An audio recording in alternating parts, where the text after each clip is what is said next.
కయీను హేబెలు కానుక ఇచ్చింది ఎవరికి? పాస్టర్ కాదు, ఎవరికి? దేవుడికి ఇచ్చారు. సేవకుడు ఏం చూస్తాడు? ఇచ్చిన కానుకను తీసుకొని ప్రార్థన చేస్తాడు. ఇద్దరు సమానంగా ఇచ్చారులే అనుకుంటాడు. దేవుడు ఏం చేస్తాడు?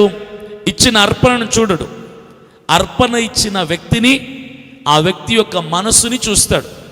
మనుషుడికి దేవునికి ఉన్న గ్రేట్ డిఫరెన్స్ ఏంటంటే, మనిషి కానుక చూస్తాడు, దేవుడు కానుక తెచ్చిన మనిషి యొక్క మనస్సుని చూస్తాడు. God wants the heart, man wants the offering. సేవకుడు కానుకనే చూస్తాడు, తండ్రి అయిన దేవుడు దేన్ని చూస్తాడు? కానుక తెచ్చిన మనిషి యొక్క మనస్సుని, హృదయాన్ని చూస్తాడు. కయ్యూనుని హేబేలుని వాళ్ళ అర్పణను తెచ్చితే వాళ్ళ మనస్సును చూశాడు. మనస్సును చూసిన వాడు ఏం చేశాడంటే, కయ్యూను అర్పణని కొట్టేశాడు, వద్దు అనేసాడు, తిరస్కరించాడు.